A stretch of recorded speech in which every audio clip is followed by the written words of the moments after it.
there any possibility of describing the history of the classical piano performance without mentioning Liszt? Franz Liszt, from 1811 to 1886, originally from Hungary, he was a cosmopolitan performer who enjoyed extraordinary success in the most prestigious concert venues from Europe to the Eurasia area. With his unprecedented virtuosic pianism, this piano legend, born more than 2 centuries ago, initiated the recital template for performing concert pianists, which remains a constant in the classical music world ever since. There are 3 essential elements introduced by Liszt in his recitals. First, a single instrumentalist performs through the entire concert, unlike the former performance tradition in which a number of musicians used to share the stage. Liszt described this idea as soliloquy, a literary device used to display the innermost thoughts of a dramatic character. Also, the whole program was performed by memory without the visual aid of the score.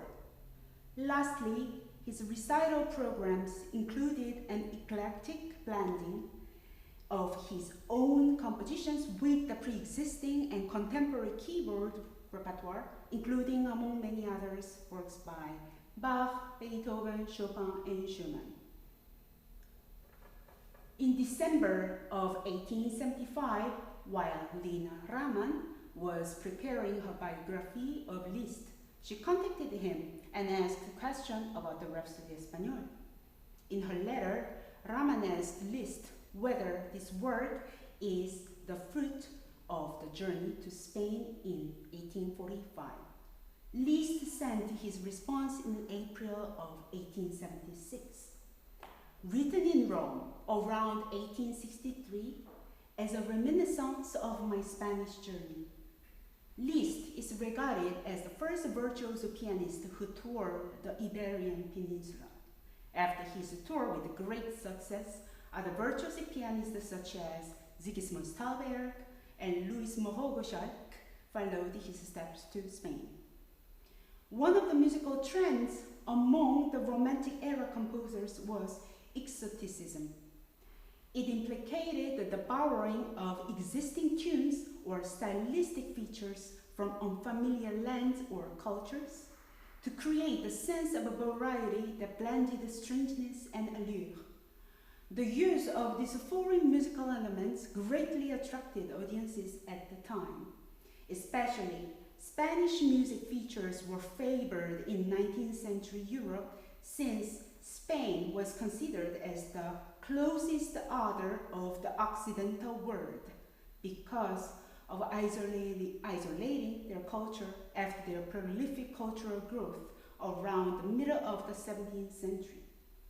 The musical works that included Spanish characters became broadly popular and appeared in notable works such as Chopin's Bolero, Glinka's Spanish Overture, Bizet's Carmen, Ravel's Bolero.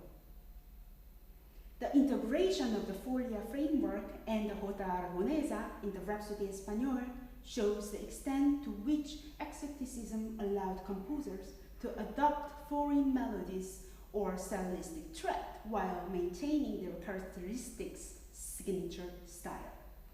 Liszt mentioned in a letter to Prince Felix von Lichnowsky that, as you know, Folia d'Espagne is the title of the song, perfectly familiar abroad, but one I have never heard while I was in Spain.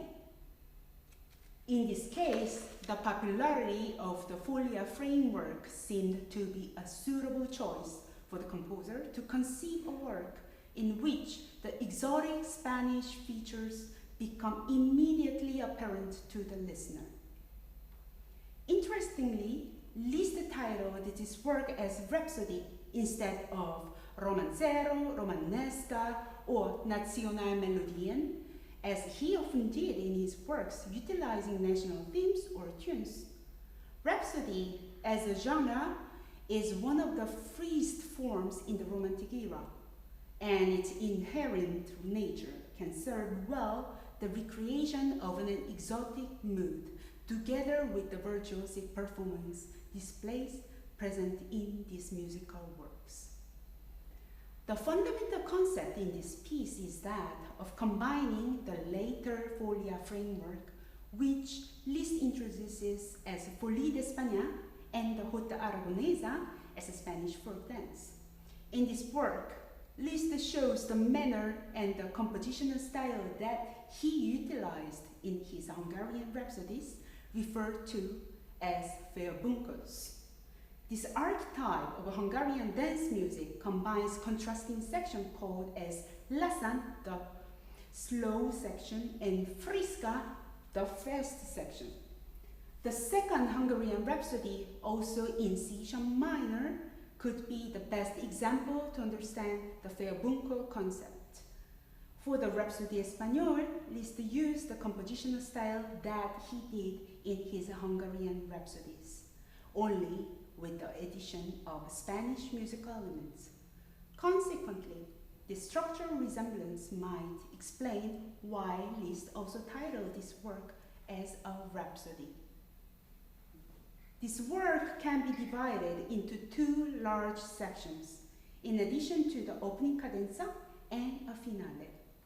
This lecture focuses mainly on the portion of the work containing the Folia framework, which appears in the opening cadenza, section 1, and the finale. In contrast, section 2 incorporates a thematic material that Liszt used first in his Große Konzertfantasie über Spanische Weisen, which he composed in Lisbon in 1845 during his Iberian tour. Although the gap between these two Spanish-inspired works is nearly 18 years, the thematic connection between them is derived from a reminiscence of his trip to Spain. The Rhapsodie espagnole begins with a bravura cadenza based on rhythmic motif taken from the first two measures of the late Folia framework. It consists of a dense harmonic texture formed by chords, tremolos, and arpeggiation passages with unexpected harmonic shifts.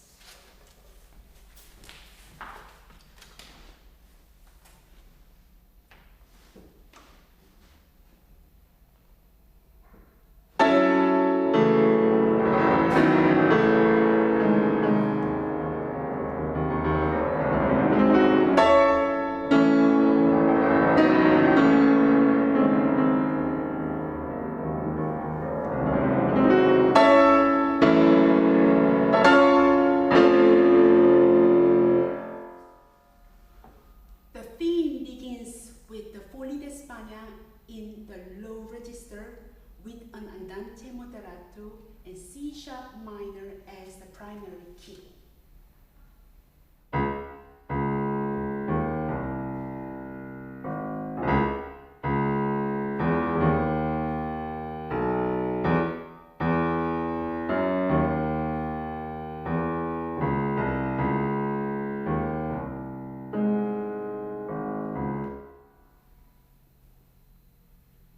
To look into the structural distribution of these variations with the Folia framework, I embrace a peculiar connection with the underlying concept of the rondo form and its continuous alternation between recurring and new thematic material as AB, AC, AD.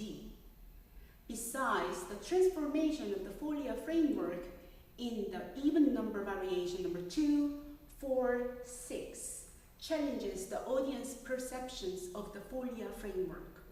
I group these variations into 3 pairs, number 1, 2 together, 3 and 4, and 5 and 6. Each couple of variations includes one variation that clearly enunciates the Folia framework and the other variation in which the thematic material appears transformed. Overall, the strategy of making 3 pairs by connecting 2 variations in this section 1 is a clever camouflage to support a multidimensional structural design. In this case, the performer is left with 2 grouping possibilities: theme and 6 variations, or theme and 3 pairs of variations. I will demonstrate as 3 pairs of the variation.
Variation 5 and 6 as a pair.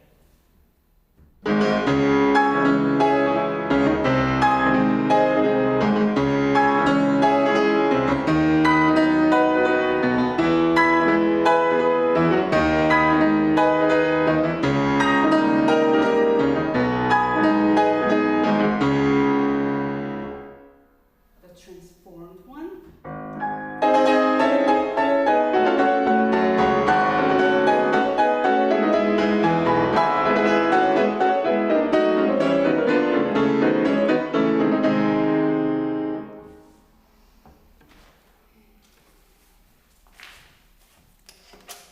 As you just heard, the C sharp minor is the main key for the Folia espagnole section.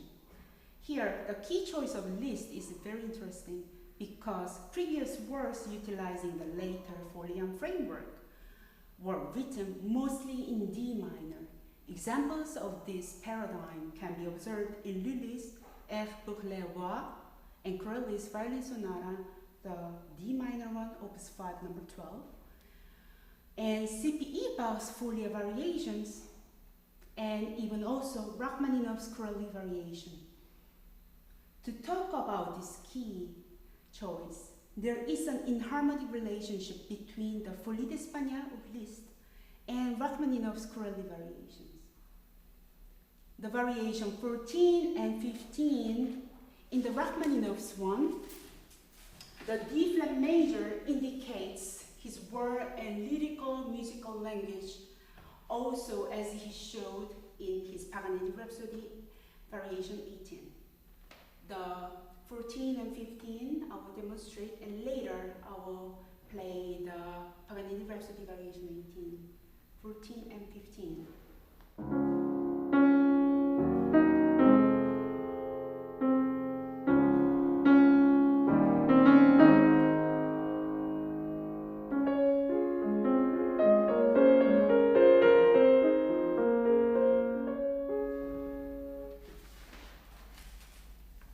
This is from the Paganini Rhapsodie.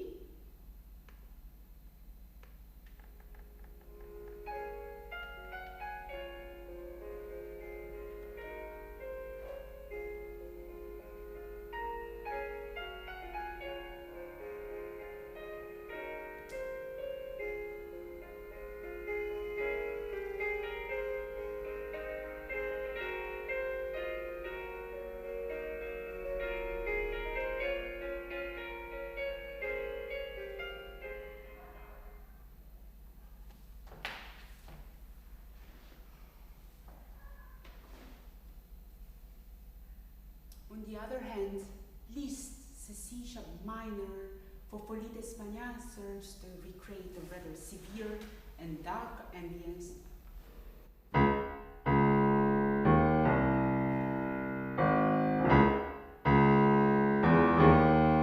Or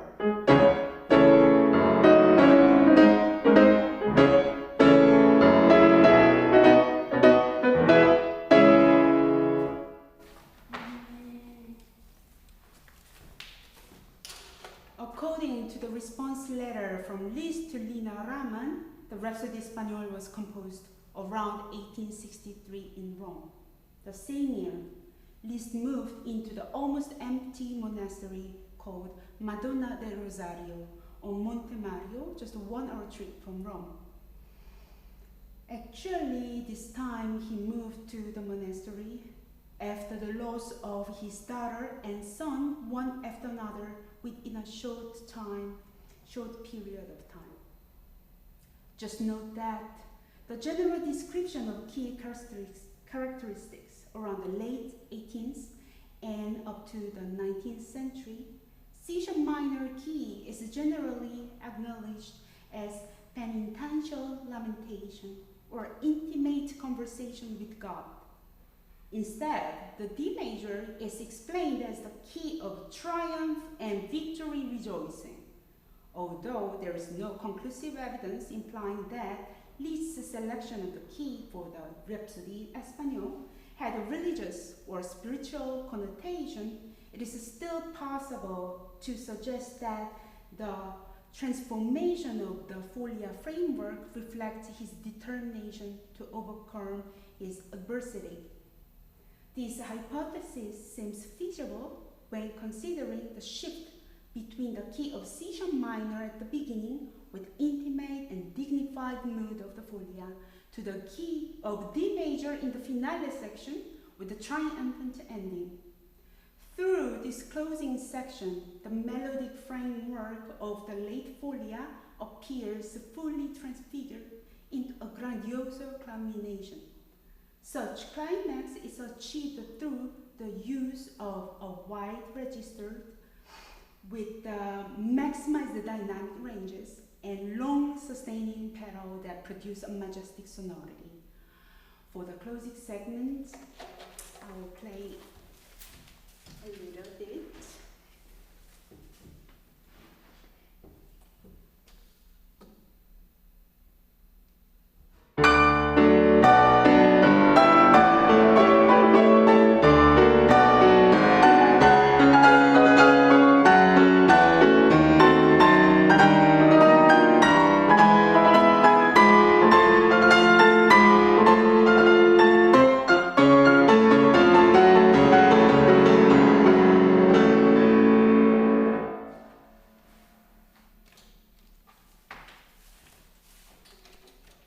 Since the year of its composition, the Rhapsodie espagnole has enjoyed ample success both between audiences and performers. Also, the Rhapsodie espagnole saw a resurgence in its popularity due to Ferruccio Bugioni's transcription for piano and orchestra, allowing pianists to perform this extremely challenging work with the orchestral accompaniment. Still, beyond its fame, the Rhapsodie espagnole remains as one of the most exquisite works by Liszt, as it comprises his dexterous treatment of the Folia framework not only as a freely rhapsodic form, but as a work unified the Spanish musical flavor.